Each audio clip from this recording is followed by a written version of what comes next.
Welcome and thank you for joining us. You're listening to the Beyond 50 radio program. I'm Daniel Davis. Many of us want to embark on a really wonderful mission to start our own businesses and be in the driver's seat with our lives. And for many of us who actually took that risky plunge, found ourselves in the midst of a 2008 recession of unlike we've seen since the Great Depression. So what do you think has happened to a lot of these small to mid-sized businesses? You think some of these people are perhaps scratching their heads saying to themselves, wow, what did I go and do something as ridiculous as this for? Well, it doesn't have to be for naught. Joining us here on the Beyond 50 radio program today is author of the book, 6 Steps to Creating Profit. It's a guide for small and mid-sized service-based businesses.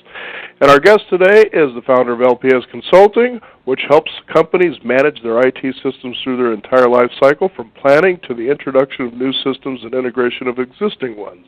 I'd like to welcome to the Beyond 50 radio program today our guest, Ms. Patricia Sigmund. Patricia, thank you for joining us here on the Beyond 50 radio program. You're very welcome. Thank you very much. Now, one of the things I was taking a look at that I found interesting is that companies tend to not look at their profitable bottom line too much. It's almost as though red ink is expected. Tell us about that kind of thinking. Well, having worked with over 1,000 customers over the years doing automation tasks, a lot of people wait till the end of the year, or they just keep dealing with cash flow. They're not really looking at the P&L. Mm-hmm. Absolutely not. In a small to mid-sized business, they don't have a staff of people who are looking at the P&L. They just look at money in and money out as you go, try to meet payroll, not the bottom line. Mm-hmm. Now, talk about how you came to create these 6 steps. Are these things that really are pertinent to pretty much any company in the service-based industry?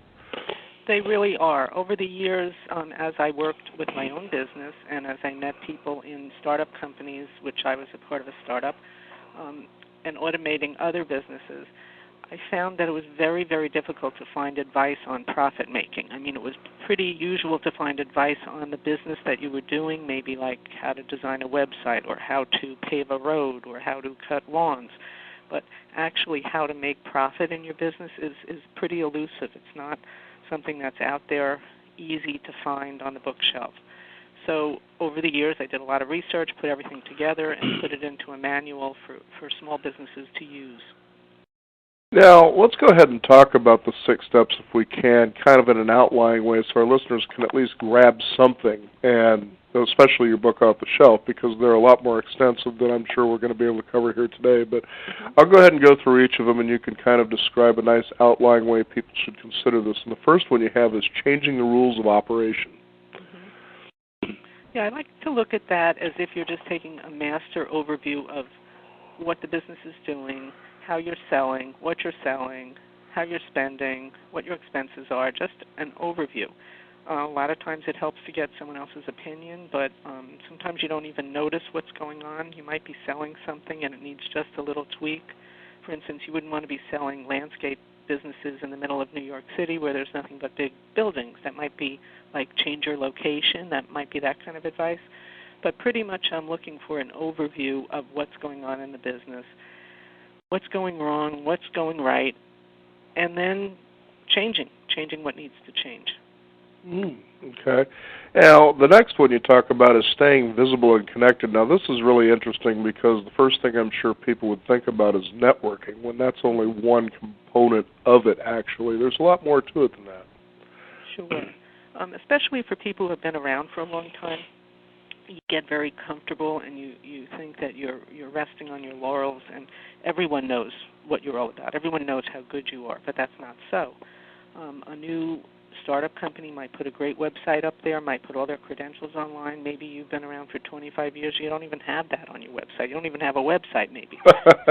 And, you think everybody knows, but, someone's sitting there at midnight looking for the service that you offer, and they do a search online, and they come up with your competitor, and the competitor might have everything that you have, or maybe not half of what you have. So you have to let people know what you have.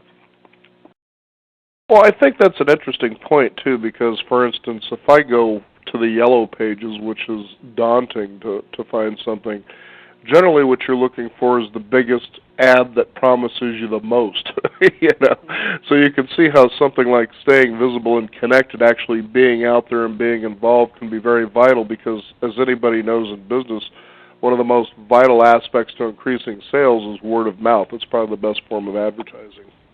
Sure, and nowadays it's the internet. If you do a search and you say, I want to find an attorney in my town, or a real estate attorney, or if you want to find a landscape person, whatever it is that you're looking for, it's just like the Yellow Pages. Whoever had the biggest ad is going to show up first on the search engine, and that's what's going to happen. Now, it's interesting because within that particular chapter you were talking about employee recognition. Why would that be a vital thing in staying visible and connected? Well, with a lot of service-based businesses, you're talking about things like what's your credentials, how many CPAs do you have, how many trial attorneys do you have, who's Microsoft certified, how many technicians that are coming to your house are your approved HVAC vendor, that kind of thing. Just don't assume that people know this about you, and if you have it, you might as well brag about it because it took money and it took time to get these credentials, and it's impressive. If people are looking at two different scenarios and one person has all certified technicians to work on the products that you have, well, you would want that person more than you would want someone who doesn't have that. Mm-hmm. Now, the next one you talk about is maximizing cash flow. Now, a lot of people would kind of probably take a look at that. Well, that's easy. I'll just start cutting costs. And so either they're cutting labor or they're cutting advertising. And I think to myself, as a friend of mine once said, when things are really bad in the economy, advertising is something or an area that you really should be spending more time and money on to let people know that you're even out there and what your service is. Yeah, well, cash flow goes two ways, as we know. It's money in and money out. And thinking of cutting is all fine and good, but what about the money coming in? When you're doing your books and your profit and loss, you might have a profit even, but maybe the money isn't coming in. So how do you go about changing that? You need a reliable, steady stream of income coming in every week, every month. You have to be able to count on something. And there are ways to set your business up in a different model than maybe you've ever thought of, with things like retainer plans and maintenance plans and contracts and service-based features that go on and on and on, relationship selling instead of one-time selling. Ways to keep cash flow more steady is what I'm talking about. Very good. Now, the next one, streamlining management costs. Is there a lot of sometimes cost when it comes to managing a business? I mean, I think sometimes people focus too much on the details rather than which is very important, instead of focusing on what it is their company actually does and making sure that that really, is the backbone of what they do. Well, what I'm talking about is any kind of administrative, any kind of management efforts, non-production-based efforts, not that it's not productive, but things that are what we typically consider administrative costs. They're all over the place, and there are so many ways to change this nowadays. I mean, for instance, if you just print a list of all your accounts payable items for the last 12 months and start ticking down them one by one, you can change your phone bill, you can change your internet hosting service, you can probably renegotiate each insurance policy that you have when it comes to the due date. I'm talking about changing every single cost that you have on your books. When it comes to administrative help in the office, there's a lot of things you can do. There might be some outsourcing that might be more cost-effective, producing a bigger return on investment than you've been dealing with in the past. Seems pretty reasonable, that's for sure. Now, how about this raising the market bar? Yeah, you have a business that's been around.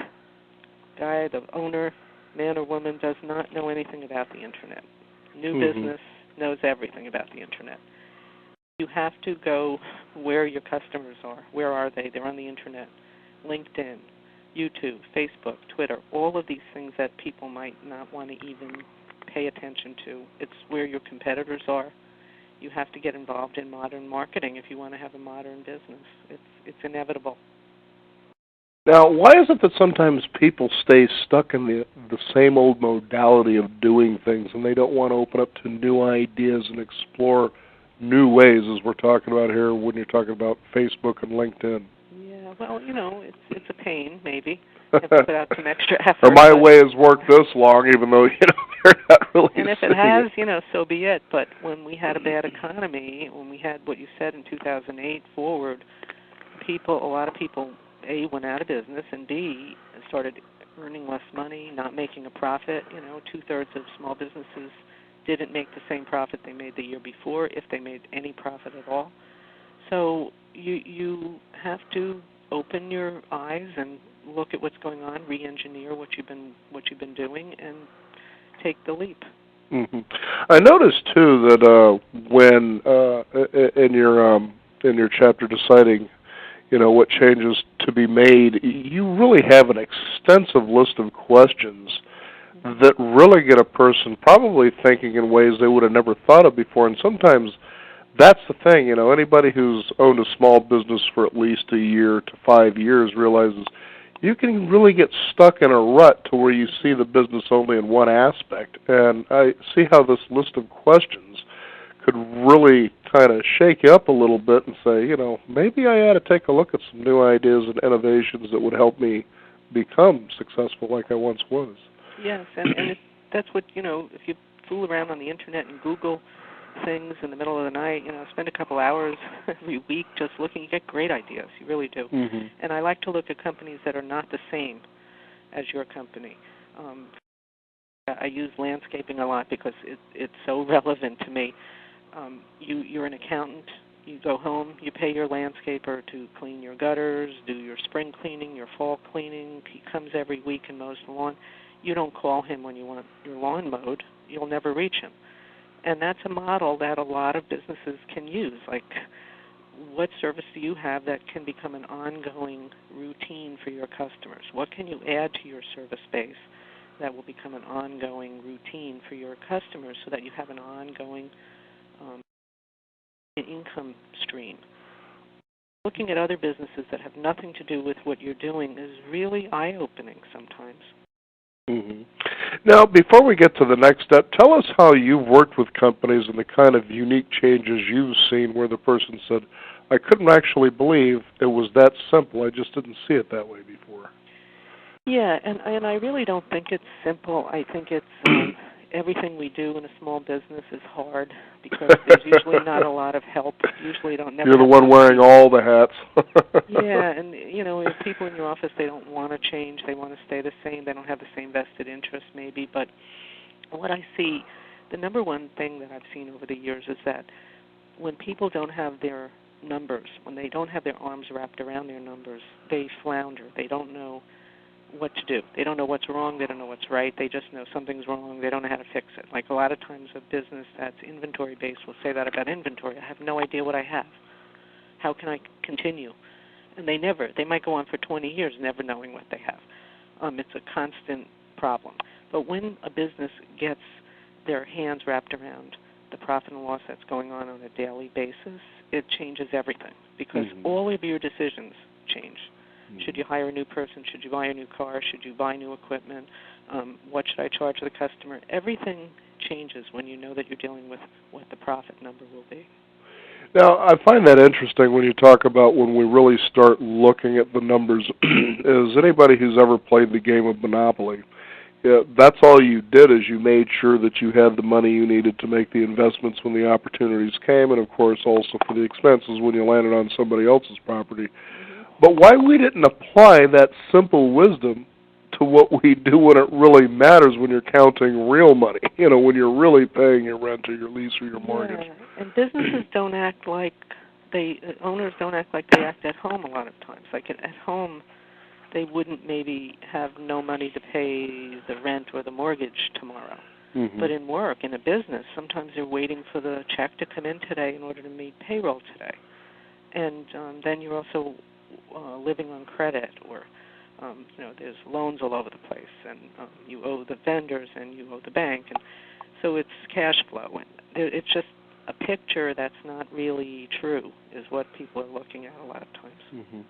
I remember there was one part of the book where you were talking about sales leads, and it was interesting when you said, well, you put out direct mail and you probably got one sales lead and you spent $10,000. To get that one sales lead, that probably wouldn't be a good way to go. But what if that one sales lead generated $100,000 in sales? And I thought, wow, that's an interesting ratio. I bet everybody would like to hit the lottery like that. But that actually happens? Yeah, it happens all the time. I mean, we're always looking in small business for that easy one, the one easy thing that's going to happen, the one big break or whatever it might be. Most of the time it's not that way. It's very consistent, orderly marketing, references. It's when the rug gets pulled out from under us in a small business that it's really hard to recover. Absolutely. The next one, making everyone a salesperson. I like that because I was just thinking one time when we were holding basically networking meetings within this publication that we were in a co-affiliation with, and as we were sitting there trying to generate ideas on how people can actually get more business, more sales, so forth and so on, and I finally, something came to me, something that Dr. Martin Luther King had said once. He says, you learn to listen for the things that people don't tell you. And that's how I started about what I was saying, and it was basically about listening.